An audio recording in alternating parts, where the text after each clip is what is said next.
आप भी उन लोगों की भीड़ में शामिल हो जिन्होंने चीनी, गुड़ और मीठा हमेशा हमेशा के लिए त्याग रखा है।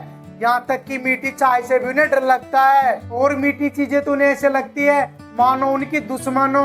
और रोज वो एक एक टैबलेट खा रहे हैं, फिर भी उन्हें आराम नहीं मिल रहा है, फिर भी उनका शुगर कंट्रोल नहीं हो रहा है। लेकिन क्या तुमने कभी सोचा, हम रोज व्यायाम करते हैं, एक्सरसाइज करते हैं और हर चीज से हमने परहेज कर रखा है, फिर भी हमारी रिपोर्ट नेगेटिव क्यों नहीं आ रही है? लेकिन क्या कभी तुमने उन चीजों पर ध्यान दिया जो रोज हम शाम सुबह खा रहे हैं, जिन्हें हम अनाज के रूप में खा रहे हैं? और तुम रोज जो गेहूं की रोटी और चावल खाते हो वो तुम्हारे शरीर के लिए चीनी से भी ज्यादा घातक बनती जा रही है और इसलिए आपकी ब्लड शुगर की जो रिपोर्ट है वो कम आने का नाम नहीं ले रही है। लेकिन आज की इस वीडियो के अंदर हम आपको एक ऐसे आटे के बारे में बताएंगे, यानी हम आपको एक ऐसा आटा बनाना बताएंगे और आपको ये आटा इतना बेनिफिट देगा कि रोज आप जो ये टैबलेट खा रहे हैं उन्हें हमेशा हमेशा के लिए भूल जाओगे। चलो आओ जानते हैं इस आटे को कैसे बनाया जाता है और शुगर के पेशेंट इस आटे की रोटी को अभी से खाना स्टार्ट कर दो। देखो, इस आटे को बनाने के लिए सबसे पहले हमें इस्तेमाल करना होगा 3 केजी जौ, क्योंकि जौ के अंदर जो ग्लाइसेमिक इंडेक्स पाया जाता है वो 25 से 30 ही पाया जाता है, जबकि हम जो साधारण गेहूं खाते हैं उसका ग्लाइसेमिक इंडेक्स 70 से प्लस होता है। और यही कारण है कि गेहूं खाने से हमारा ब्लड शुगर कभी भी ठीक नहीं होता है। नेक्स्ट, इस आटे को बनाने के लिए जो अहम भूमिका निभाता है वो है काला चना।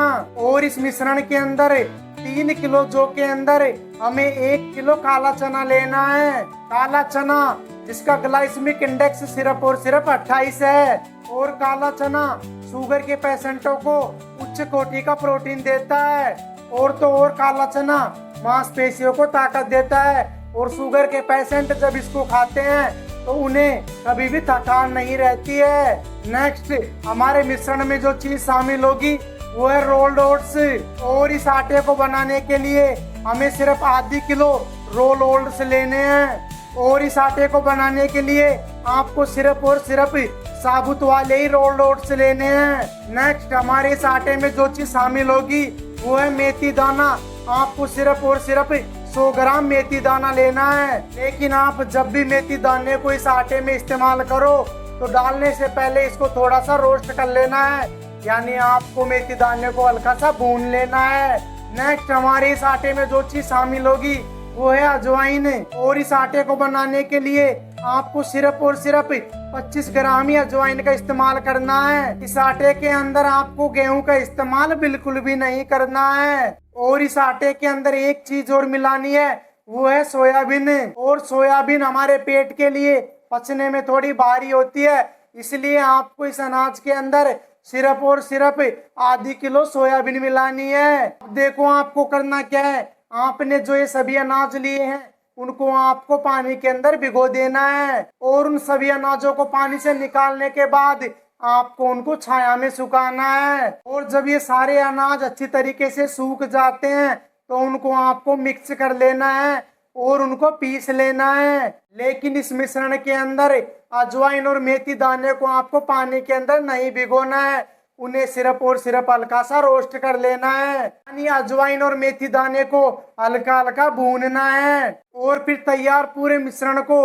आपको चक्की के माध्यम से पिसवा लेना है।